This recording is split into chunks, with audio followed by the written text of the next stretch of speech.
एक हाउसवाइफ की अहमियत क्या है? शिक्षाप्रद कहानी।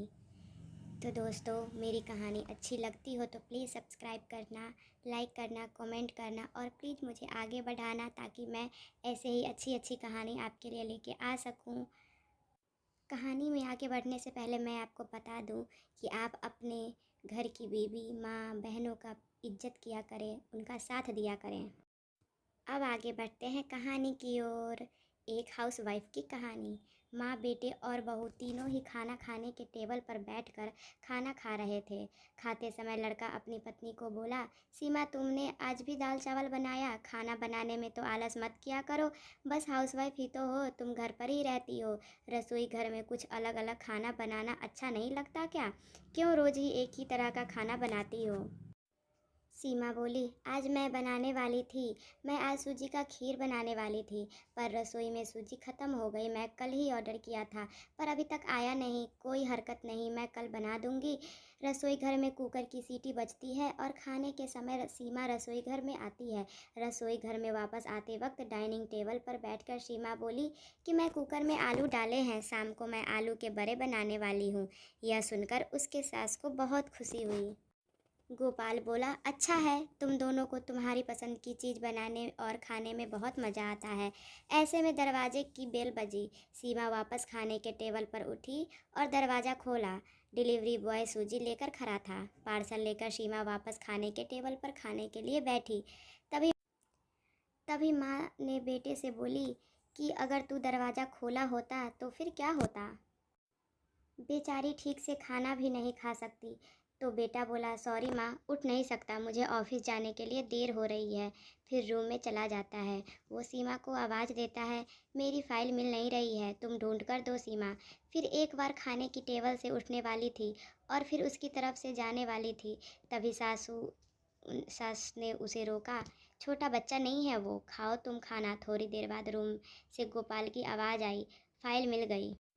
सास बहू दोनों ही खाने के टेबल पर एक दूसरे की तरफ देखकर हंसने लगी। गोपाल ऑफिस जाने के लिए निकल गया। सीमा ने सारा काम खत्म किया। रात को आलू बड़ा खिचड़ी बनाती भी और बनाई। खाना देखकर गोपाल और सास खुश हो जाते हैं। सीमा सब काम निपटा कर सो जाती है। दूसरे दिन सुबह गोपाल उसके बेडरूम में से फाइल ढूंढ रहा था और वह फाइल ढूंढने की वजह से बेडरूम पूरा अस्त व्यस्त कर दिया। गोपाल अकेले में बड़बड़ा रहा था, इस घर में कभी भी कोई चीज़ समय पर नहीं मिलती। इन औरतों को कोई काम नहीं होता, इसीलिए दिन भर इधर का सामान उधर करती रहती है।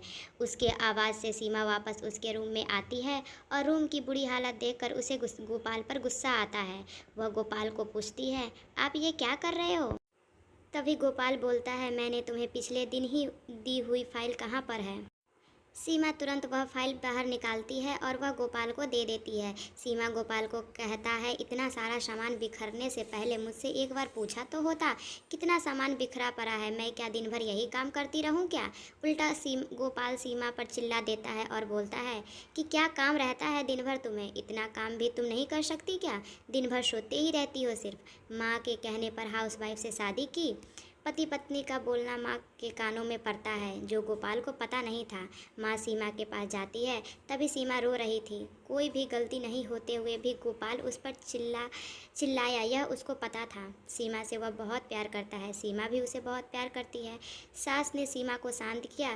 फिर दोनों ने गोपाल को अच्छा सबक सिखाने का प्लान बनाया।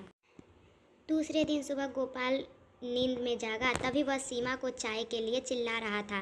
तभी माँ ने नज़दीक के सोफे पर बैठी हुई थी। वह बोलती है, सीमा घर पर नहीं है, वह किसी काम के लिए अपने मायके गई है। गोपाल फ़ोन निकालता है और सीमा को फ़ोन करने लगता है। तभी माँ उसे रोकते हुए बोलती है कि फ़ोन मत करो, वह मायके ही तो गई है, 2-3 दिन में आ जाएगी। गोपाल फ़ोन रख देता है और माँ से बोलता है कि माँ चाय। तभी माँ बोलती है, हाँ 2 कप बनाना, मैं भी पीऊँगी। इच्छा ना होते हुए भी गोपाल चाय बनाने के लिए रसोई घर में जाता है। माँ सोफे से खड़ी होती है, बेटा गोपाल को पुकारती है। वे सोचने लगता है कि माँ उसे रोकेगी और खुद चाय बनाएगी, पर माँ बोलती है, मेरी चाय में शक्कर कम डालना। गोपाल चाय बनाता है और चाय लेकर आता है। माँ और बेटा दोनों चाय पीते हैं। फिर माँ बोली, चाय अच्छी बनाई है, पर सीमा जैसी नहीं। वो चाय बनाती है तब तुलसी के पत्ते डालती है, उस चाय को तो बात ही अलग होती है। बेटा, कोई बात नहीं, अगली बार तुम चाय बनाओगे तब ध्यान रखना। गोपाल उसकी माँ को देखते ही रह जाता है।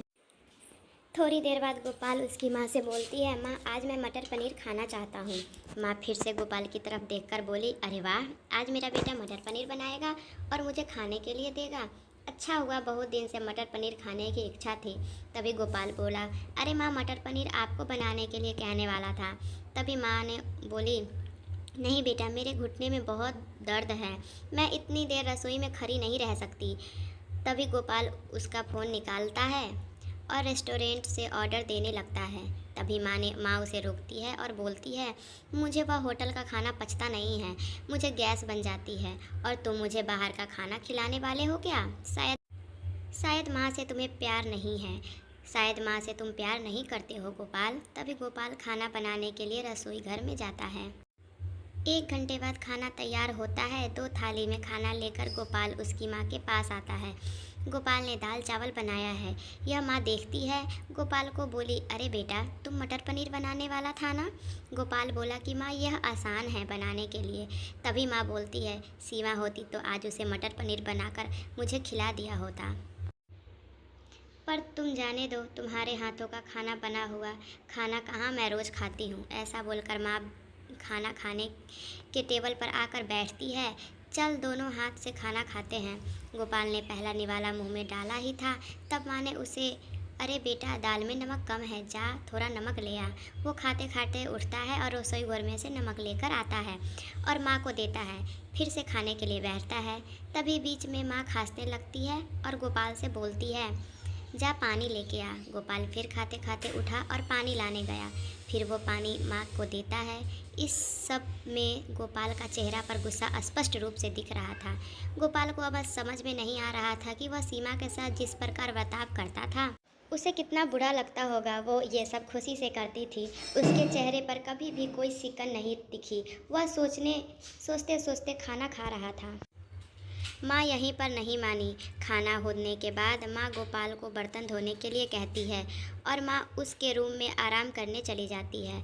माँ उसे परेशान करने का कोई मौका नहीं छोड़ती। वो गोपाल को बुलाकर चद्दर ओढ़ने के लिए कहती है। उसके बाद गोपाल रूम से बाहर निकल जाता है तो फिर माँ उसे रोकती है और एसी का टेम्परेचर कम करने को कहती है। अब इन सभी कर्मों की वजह से वह चिढ़ करने लगता है, लेकिन कुछ भी नहीं बोल पाता। दूसरे दिन सुबह जल्दी उठ जाता है। उसे ऑफिस जाना होता है, इसलिए वह जल्दी सब्जी काटता है, पर उसका ध्यान सब्जी की तरफ नहीं होता। वह सीमा का विचार कर रहा था। वो सोच रहा था, हाउसवाइफ का काम आसान होता है क्या? ऐसे मुझे लगता था, पर सच में वैसा नहीं है। मैं कितना गलत बर्ताव करता था सीमा के साथ। मन ही मन पछताता रहता था। तभी सब्जी काटते समय उसकी उंगली कट जाती है। वह उठकर बेसिन में उंगली धोने के लिए जाता है। ऐसे में सीमा उसके पास आती है और हाथ पर पट्टी बांधने लगती है। मतलब सीमा अपने मायके नहीं गई थी, गोपाल से छुपकर उसके ही घर में रहती थी। यह सब सास और बहू का प्लान का एक हिस्सा था। गोपाल सीमा को देखकर बहुत खुश हो जाता है। वह उससे माफ़ी मांगता है। वह सीमा को बोलता है कि घर का काम करना बहुत आसान होता है, तुम घर पर रहती हो, तुम्हें क्या काम रहता है। ऐसे में हमेशा बोलता था, पर एक ही दिन में मुझे सब समझ में आ गया। मैं तुम्हें ऐसा कभी नहीं बोलूँगा और इसके आगे हम एक साथ घर के काम करेंगे। अगर घर हम दोनों का है तो घर का काम भी हम दोनों का ही है। दोनों का बोलना माँ बाहर से सुन रही थी। वह दोनों के लिए बहुत खुश हुई। तो दोस्तों, अगर मेरी स्टोरी अच्छी लगी हो तो प्लीज़ सब्सक्राइब करना, लाइक करना, कमेंट करना। चलिए फिर मिलते हैं नेक्स्ट वीडियो में कोई नई कहानी के साथ। तब तक के लिए बाय बाय। आप सभी भी अपने हाउसवाइफ का प्लीज़ रिस्पेक्ट किया।